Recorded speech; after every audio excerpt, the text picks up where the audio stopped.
Buying a vintage watch is something that every watch collector should do at some point. However, most people shouldn't buy a vintage watch until they are a seasoned watch collector. Here's my vintage watch experience, as well as when and why you should purchase your very own vintage watch. You see, I have dabbled in vintage watches over the years, and actually one of my first watches was a vintage 1960s Omega Seamaster. This watch was purchased from a very reputable seller on eBay who assured me the watch had been recently serviced. I was even sent photos of the movement of that watch completely disassembled in the process of maintaining it and servicing it. Despite this, when the watch arrived, there was a small crack in the crystal that I noticed nearly right away. It was actually kind of weird. It seemed like the seller might have been trying to hide this in some of the eBay photos. The lighting just kind of covered that specific little area. No big deal though, the watch was as otherwise described, and I actually got about 18 months of solid use out of the watch before the crack in the crystal finally expanded enough to where it needed to be replaced. This is where the story actually kind of takes a turn, and it's why new collectors should avoid buying vintage watches altogether.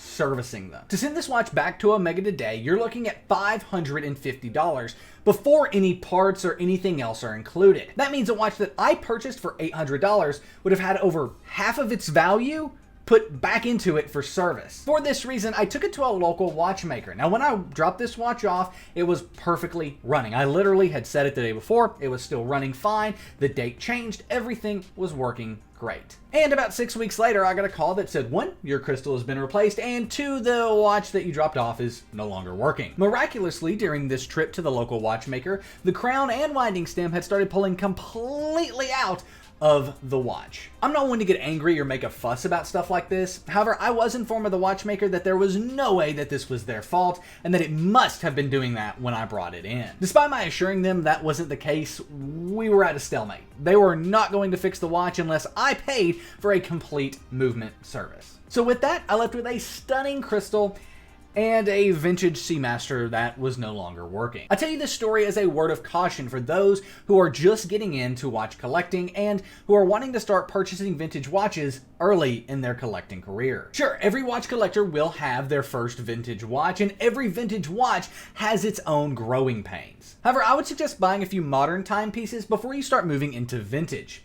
By the way, anything after 1990 is usually considered modern. I would say though, for your first couple of watches, try to get something that's made after 2005, and if possible, just buy the watch brand new. Then, once you know you love this crazy watch hobby, start looking at vintage pieces. And at first, I'd actually recommend staying off of eBay, and instead looking on trusted, reputable sites. That way you can get the feel for a vintage watch and the ins and outs of owning a vintage watch before you start looking at reputable and not so reputable eBay listings. Finally though, buy that vintage watch on eBay. Once you are 4 to 6 watches into this hobby, having a vintage watch is a great addition to the collection, and should something happen, should you accidentally expose it to too much of a magnet, right? Phones have magnets in the back of them now that are powerful enough to throw off some watches.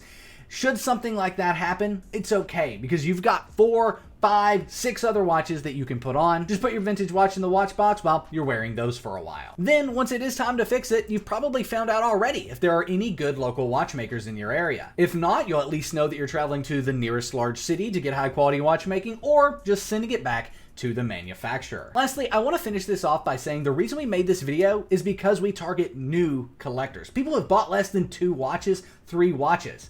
And that is who shouldn't be buying vintage timepieces. And sadly, it's who ends up buying them and getting the watch hobby ruined for them forever. So for those of you who have been collecting watches for 30 years, or even if you've had 7, 8, 10 timepieces come through your hands at this point, for you, you're not the target of this video. We're targeting that person who's buying their first, second, third watch. However, if you're a new collector, you're probably going to be interested in this video, which is a look at amazing options to Rolex for under $1,000. It's a great way to get your collection started.